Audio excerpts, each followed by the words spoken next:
Even if direct to consumer isn't all of your business, I think there's definitely ways to make it a strategic, important part of your business and your marketing strategy at large. Welcome to Honest E-Commerce, a podcast dedicated to cutting through the BS and finding actionable advice for online store owners. I'm your host, Chase Clymer, and I believe running a direct-to-consumer brand does not have to be complicated or a guessing game. On this podcast, we interview founders and experts who are putting in the work and creating real results. I also share my own insights from running our top Shopify consultancy, Electric Eye. We cut the fluff in favor of facts to help you grow your e-commerce business. Let's get on with the show. Hey everybody, welcome back to another episode of Honest E-Commerce. I'm your host, Chase Clymer, and today I'm welcoming to the show Caroline Cotto, the co-founder and COO of Renewal Mill, a company helping fight food waste by upcycling byproducts into nutritious flours and delicious plant-based products. Welcome to the show, Caroline. Great to be here. Thanks so much for having me. So for those that aren't familiar with Renewal Mill, can you quickly talk about the types of products you guys are actually bringing to market and selling these days? Absolutely. Yeah. So you rattled off a bunch of buzzwords, but basically at the heart of it, what we sell is gluten-free flours and vegan and gluten-free baking mixes and ready-to-eat cookies. And all of those products are kind of harvested, for lack of a better word, from the food system. So we're looking for byproducts of other processes like making plant-based milk that would have otherwise gone to waste and finding ways to turn them into new, delicious products. Absolutely. So take me back in time. Where the idea, the concept for building this business come from? Absolutely. So I have a co-founder named Claire, and Claire started Boston's first organic juice company. So she was taking a lot of care to source locally grown organic produce and then juicing it. And so at the end of every day, she was left with a giant mountain of fruit and vegetable pulp that she couldn't use. And so she tried trying to bake it into muffins or use it in crackers, but there was just way too much of it. And it was painful, not only from an economic perspective, because it was, really expensive produce, but also from an environmental perspective to throw all of this out. We then had a fortuitous conversation with the owner of a tofu company. And he was essentially like, "That's very cute, Claire. You think you waste a lot in your tiny one-off juicing business. I'm wasting tons and tons of pulp, on the magnitude of 50 to 60 tons of pulp a week at my soy milk and tofu facility. And that is just going directly to landfill." And we said, there has to be a better way to keep all of that valuable nutrition in the supply chain because we're actually processing most of the fiber and protein out of our food. So the idea for Renewal Mill was born to figure out how can we take this pulp and turn it into something that we can use to feed people. Yeah, that's a fantastic idea. So did you and your partner have an idea of what maybe the first product would be, or walk me through the next steps of, we have a great opportunity here with these byproducts and we know there's something we can do with them. How'd you get to an actual thing to sell? For sure. So we actually started with that soybean pulp left over when you make soy milk, which is the first step of making tofu. So we got our hands on some of it, quickly realized that it's actually a traditional Japanese product. So if you made soy milk at home in a country like Japan, you would never throw away the pulp. You would use it by sauteing it with vegetables or using it in baking. And so we just started to play around with it and realized that we needed to make it shelf stable as quickly as possible, because when it comes off of the processing line, it's about 80% water. So it starts spoiling very quickly. So our first step was, how can we make this shelf stable and then mill it down into a form that would be familiar for American home cooks? So that ended up being flour. And then we started baking with it, all sorts of things from your chocolate chip cookie to your banana bread to, pizza doughs, and quickly found that it had a really neutral taste, but was packed with all of this nutrition. And so that product, the name for it is Okara, which is the traditional Japanese name. And we sell it as Okara flour on its own. But then we quickly realized, bringing a novel ingredient to market that no one's ever heard of is challenging.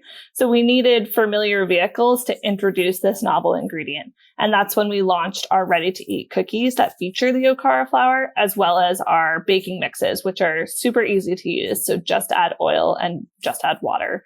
And you can have homemade, delicious baked goods in minutes. Well, that's amazing. Now, that sounds simple enough, but I'm sure it wasn't that simple, and I'm sure it wasn't as quick. So how long was the kind of ideation process, and how many kind of trials of baking with this product did you go through before you started to get and hone in on what you were going to launch with? Yeah, so Renewal Mill has actually been around for 7 years at this point. The first 2 years of the company were grant funded, and we were really just figuring out, how do we commercialize this flour? How do we take it from its wet form in the factory and turn it into something shelf stable and functional? And that took about 2 years. And then we thought we were going to be an ingredients company and just sell it B2B. But we quickly realized that in order to drive demand on the B2B side, we needed a consumer-facing product to build the market for upcycled food. And that's really where our e-commerce website came into play as well. So we launched renewalmill.com to share all of these products directly with consumers and sort of get them to help us drive the demand back to larger companies that upcycled food is something that they were looking for.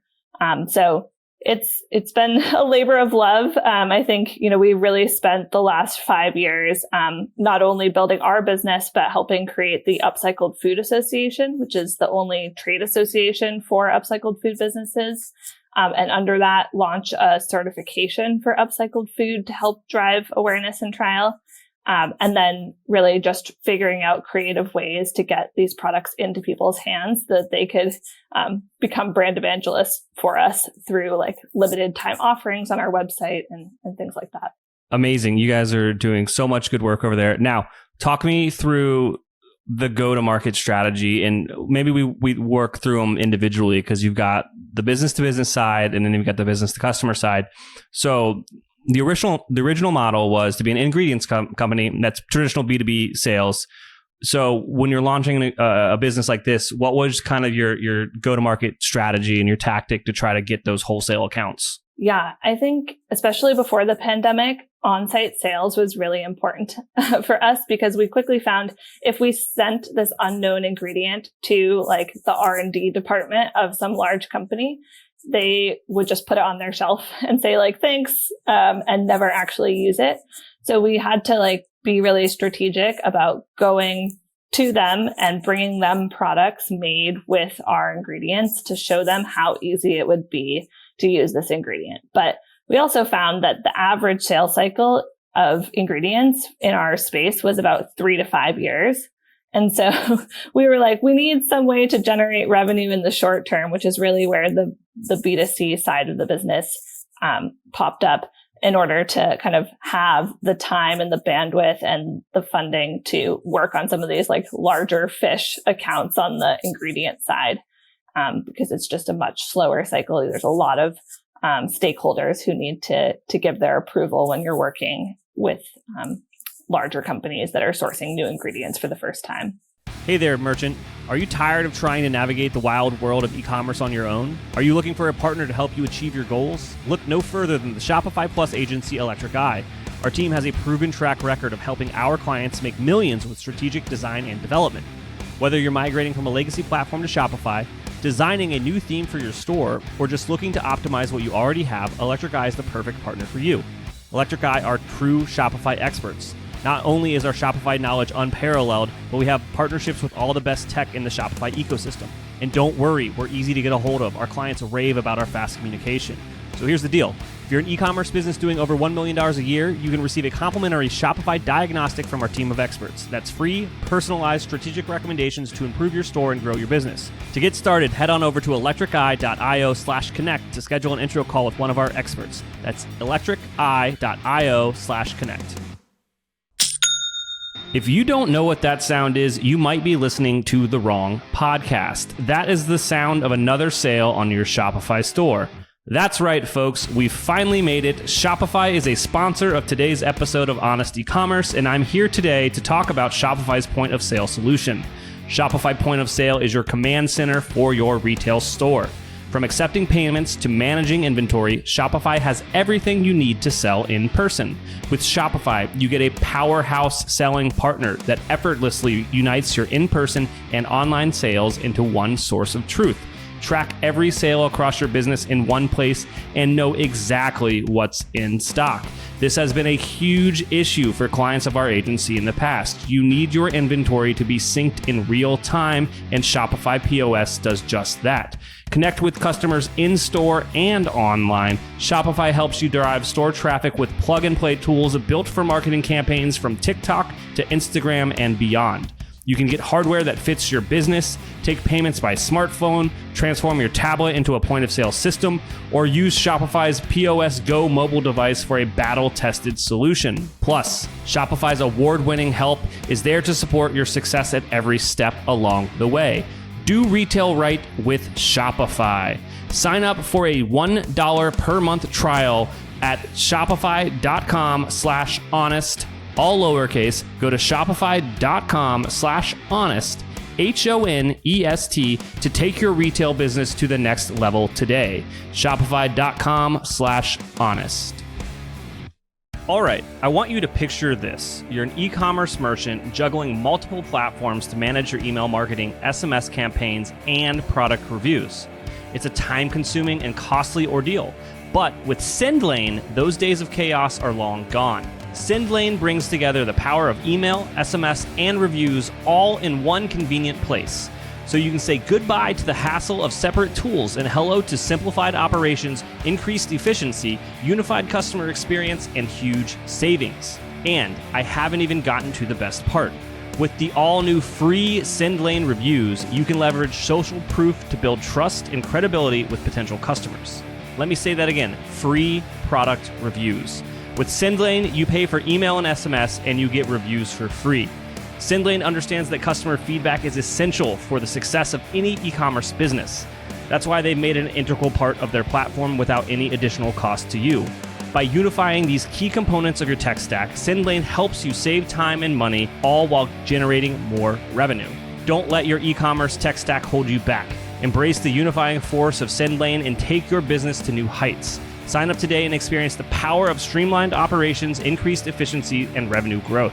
Visit sendlane.com/honest to learn more and schedule your free consultation with a SendLane expert. That's sendlane.com/honest. Absolutely. So all roads lead to building your own direct-to-consumer business. And that's obviously a lot of what we talk about here on the podcast. So as you are shifting gears and kind of approaching the business model and you're launching this direct-to-consumer side of the business, you obviously have to make these kind of consumer-facing products that are a little bit different than the wholesale products.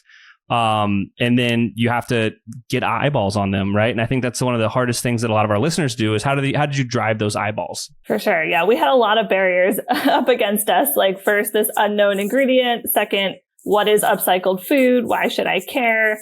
Are you asking me to eat trash? All of those. So lots of pieces to educate the consumer on. And I think what we really figured out was similarly to giving okara flour or this unknown ingredient to R&D professionals, if we gave it to home cooks, they had no idea what to do with it. I mean, we had a very small subset of Japanese American customers who are very loyal and are familiar with it from like childhood. But outside of that, people are like, what is okra flour? I have no idea what you're talking about. So we decided to lower that barrier to entry in two ways. The one way was ready to eat cookies. And so we actually originally introduced those in a food service channel so people could get them as snacks in their offices. And, they would have it with their afternoon coffee and say, oh, this is really good. And then drive trial to our website from that. So using like on-pack marketing. And then the second way was through our baking mixes because we said, there's a lot of like nuance with using a pure flour, but with the baking mixes, it's super easy. And so we use the baking mixes actually as a platform to do a lot of partnerships as well to bring different audiences to our website. So we partnered with a lot of spice companies or like unique vegan chocolate suppliers or unique sugar suppliers as a way to kind of educate their audience about upcycled food and vice versa. We could use them to bring people to our website to educate them about our products and vice versa. Absolutely. It sounds you guys have tried a lot and done a lot in building this business over the last 7 years. Looking back, is there anything that stands out of like maybe a mistake you made along the way that you want to like help our listeners maybe not make? Yeah, definitely. Lots of mistakes that come to mind. I think, challenges on, I think partnerships for us have been both a win and a challenge. I think, we found early success with them. And so we're doing a lot of co-branded marketing and realized pretty early on that, we have to be careful about not losing our own brand in that process and making sure that we still stick out. So a lot of it has come down to how do we tell that message on our website and on our packaging instead of making like simple tweaks, like instead of making the logos equal size, like making ours, definitely the more prominent one and using more of the like Intel Inside model to have some sort of like call out for our partners. I think we have so many different brand messages, whether it be, environmental sustainability, vegan, gluten-free, women-owned, all of these different things. And so I think one challenge has been how do we really hone in on what the hierarchy of those messages should be for our consumers. And what we found was that after a lot of surveying our direct-to-consumer customers, that what they care about most of all is taste and premiumness. Above all else. And so we've actually recently changed a lot of our messaging and on-pack marketing to talk about the fact that our mixes are crafted by a 5 times James Beard award-winning cookbook author and that they taste absolutely delicious, like the best mix you've had, whether or not it's vegan or gluten-free, and moved a lot of that other messaging into the background. So for people who really care to do that double click, they'll find that information, but we're not leading with it as much as we were. And the other thing is we are leaning hard into the upcycled messaging because that is our differentiator on shelf. And so trying to figure out how can we really tell the impact side of our story in a way that resonates with consumers. So building out more robust data on our website for people to talk about like how much water is being saved and how much food waste is being diverted, so that it's really truly a better for you, better for the planet option that you can kind of get behind. Absolutely. Your marketing background really shined with that answer. Can you tell the listeners just the power of interviewing your customers? Yeah. Definitely interview your customers. I would say we thought, and like, if you had asked me who is the Renewal Mill customer, I would have said eco-conscious millennials. And it turns out that, especially for our baking products, our consumers are actually like 50 to 65-year-old women who are baking for people in their lives with, dietary restrictions, or they have like a vegan granddaughter and they don't know what they eat, or they know that like their Gen Z people in their life really care about sustainability, which was surprising to me, and definitely has informed how we market to them, through our website. Like, those people don't necessarily live on Instagram. They're more of like the Facebook users, or they actually like look in traditional print media. And so when we're thinking about how do we drive traffic to the website, it's also like imperative that we know where our customers live online and offline. That's amazing. Now, is there anything that I didn't ask you about today that you think would resonate with our audience? Yeah, I think we also have realized like what to use the website for and what not to use the website for. So for our business, we do sell into traditional retail as well. And through extensive surveying of our customers, we found that a lot of people like to purchase baking mixes as more of an impulse thing. Like, they have a kid's birthday party coming up, and so they want to grab a cake mix when they're in the store, versus like really planning ahead and ordering online. But we've also found that they love like gifting for using our products for gifting. And so we have done a lot of like limited time offerings. So we try to release something new every quarter to keep those really sticky customers coming back for those like products that they can only get on our website, while keeping our like core mixes in more traditional retail outlets like Whole Foods and others. So I would say, like, even if the website, like even if direct to consumer isn't all of your business, I think there's definitely ways to make it a strategic, important part of your business and your marketing strategy at large. Absolutely, Caroline. Now, if I'm listening to this podcast and you've like spiked my curiosity about the products, where should I go to support you? Yeah, so you can find us at renewalmill.com. We offer all our products there. And then we're also sold nationwide in Whole Foods Market with our flours and our baking mixes, and also on Amazon. Thanks for having me.